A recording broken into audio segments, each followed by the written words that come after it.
Good morning, my name is Sergeant Salanci, and today I will be giving a block of instruction on how to identify terrain features on a military map. Our task condition standard for today.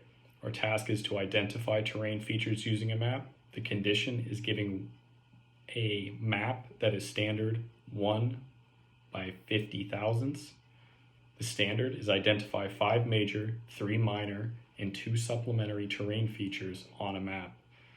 We are using Sierra Tango Papa 21-1, Sierra Mike Charlie Tango Warrior Skills Level 1. Our task number for today is 071 Charlie Oscar Mike 1001 Land Nav 3. The risk assessment for today is low. Since we are outside, we will watch for wildlife. Please do not mess with it. Do not litter while we are out here. In an event of emergency, we will meet at the NCOA parking lot and conduct accountability and contact the correct emergency services from there. Today, we are outside. Watch for uneven ground and wear our cold weather gear because of the climate. The performance steps for today, we are going to identify all of the terrain features, major, minor, and supplementary. Right now I will conduct the course at full speed.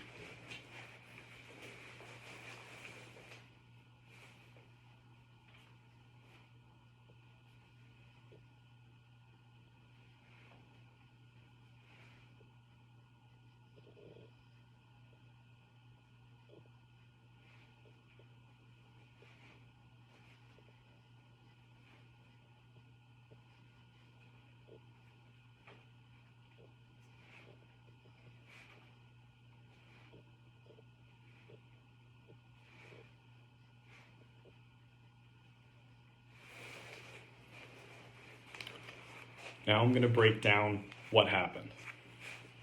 So identifying our major and minor and supplementary terrain features in our Warrior Tasks manual, it has us use a fist to try to identify all of these features. At the very top, it shows us a hill. Your knuckle at the highest point on your hand, and it'll represent a hill being the highest of the terrain features. The next will be a ridge, and it is a series of connected hills of high points.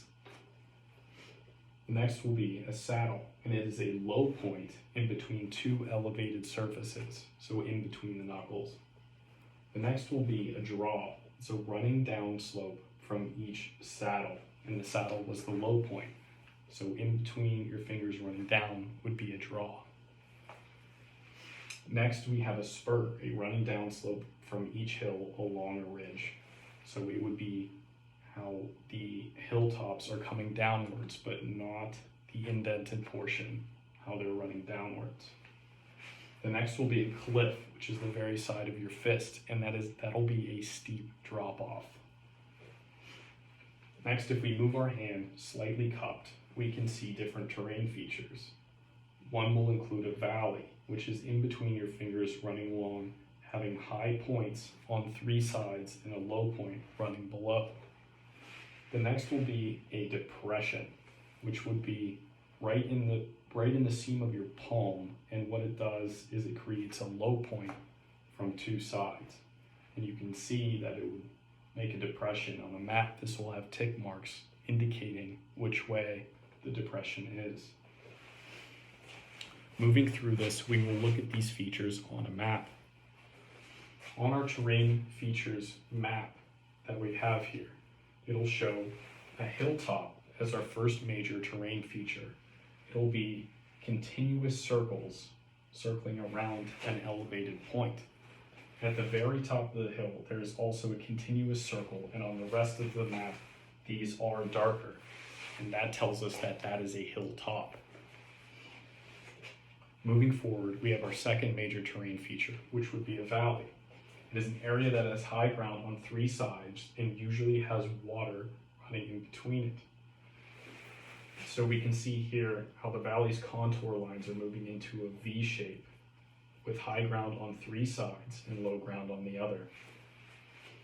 The next will be a ridge, and this is the hilltop. It's connecting many high points of elevation moving in one direction. For our next major terrain feature, we have a saddle, and it is a low point between two elevated features, and it makes an hourglass shape.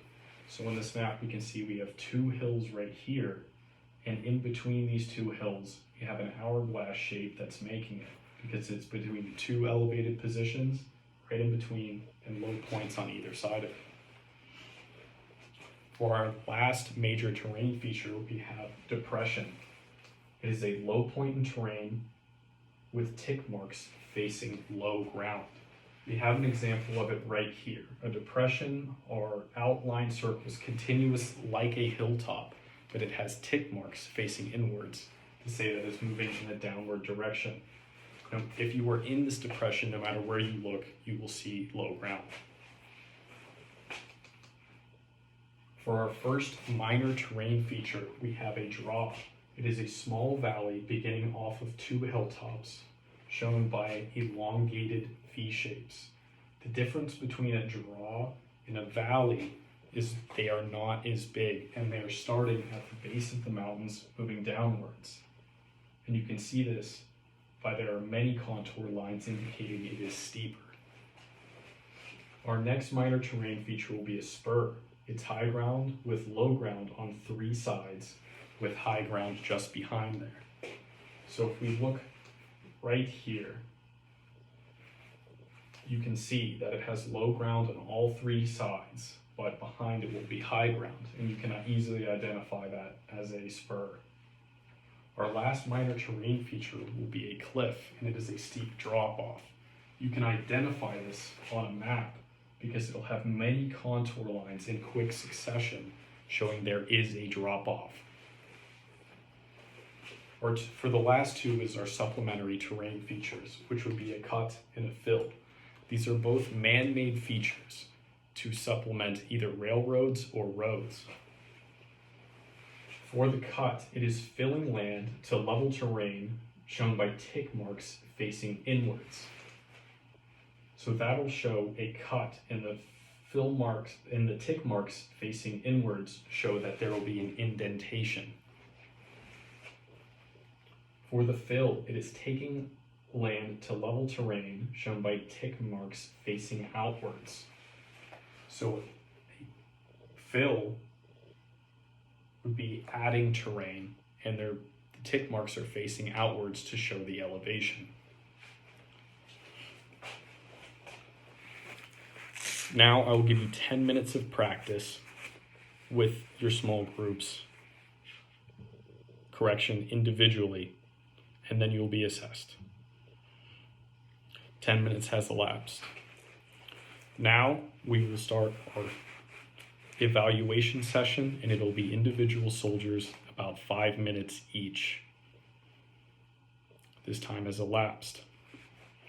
All the soldiers in the class have executed the performance steps by identifying all of the major, minor, and supplementary terrain features. So there will be no need for retraining or giving this course again to any of the soldiers.